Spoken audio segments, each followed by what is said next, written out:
She was a gorgeous 19-year-old temptress from a wealthy family. But fate led the troubled Ohio runaway to a life of stripping and hooking on the seediest corners of Baton Rouge, Louisiana. Tangled up with a pimp street clown boyfriend twice her age. She saw Ron as her protector. She's a very smart person, so she looked for someone who could protect her and that she could kind of order around. Lila Mulla was the last person to see missing businessman Gary Kergan, owner of a Sonic Burger franchise empire, and one of her regular clients. Blood was found in Gary's car and in the house Lila shared with Ronald Dunnigan. Now the dubious duo is on the run. They're gone. Oh yeah, they're gone. And something else that would later prove to be significant. One of the neighbors said that they gave them some hamster cages.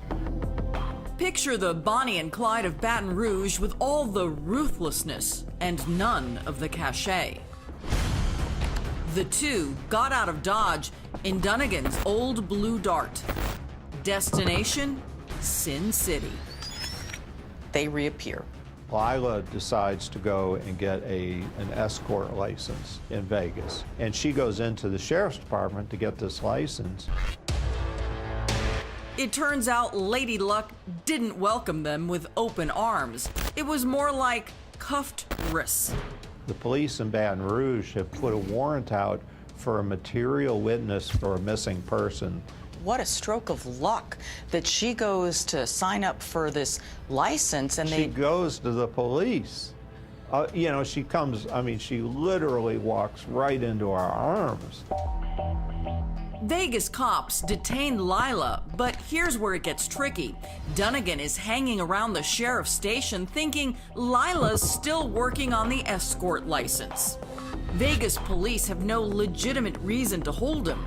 No one had seen Dunnigan with Gary, so there's no chance of hooking him up to the material witness.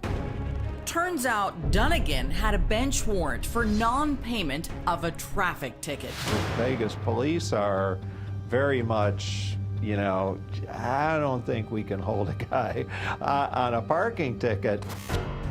But Vegas cops said they'd do their best while Louisiana detectives strategized. The police come to me and they asked me if I knew anybody in the travel business, and I said, yeah, we got to get there. They said, yeah, and I said, fine. There isn't a second to waste. It's Ted to the rescue. He hires a private Learjet. I put it on my American Express card. And y'all flew to Las Vegas. And we all flew to Las Vegas. Detectives raced to the Vegas interrogation room on a mission to get Lila to talk and talk fast. She spills all right, pointing the finger at her drifter boyfriend, Ron Dunnigan.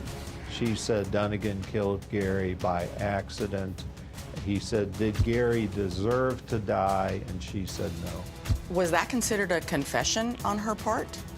Yeah, the police definitely considered that a confession.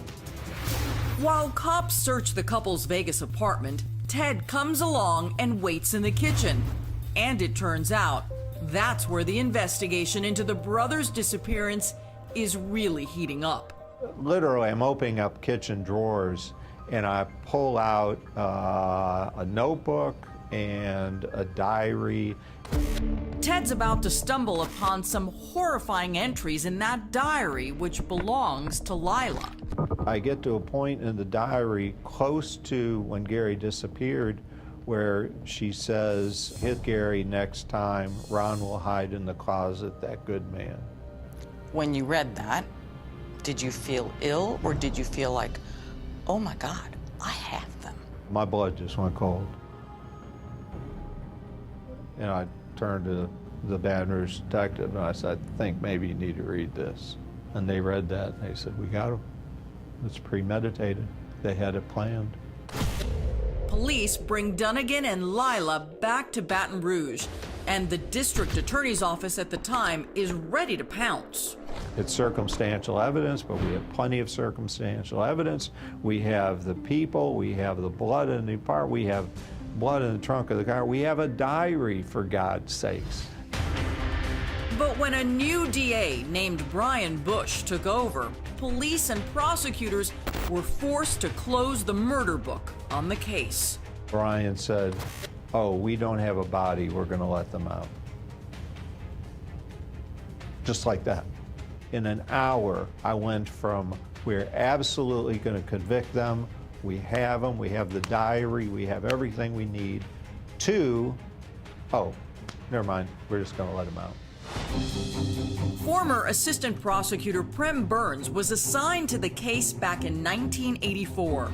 Rather than bringing the case to trial and having no evidence. She knew then it would have been a gamble. We had never tried a case without a body. At that point in time, very few jurisdictions ever tried a case without a body. And at the time, DNA testing didn't exist. Not only was there no body, there was blood in the back of a car that today could have been subject to DNA testing. But the biggest hurdle was Lila, who was charged as an accessory. She was clever enough to know that without her, the murder charge against Dunnigan wouldn't hold up. The woman was refusing to testify against him and had been offered basically a walk, immunity from prosecution were she to testify. She absolutely refused. Ronald Dunnigan walked out of the parish jail a free man. These are the images that crushed Ted Kergan nearly 3 decades ago. The anguished brother of missing Gary Kergan didn't keep his dismay to himself. It appears to me that the DA has placed the rights of the accused over the rights of the victims. You must have been so deflated, so defeated. No, I went into a panic. It wasn't defeat, it was shock. I was absolutely went into shock. You met Gary at the club. Met him a few times at the club. Dunnigan was always talking about, getting someone further money.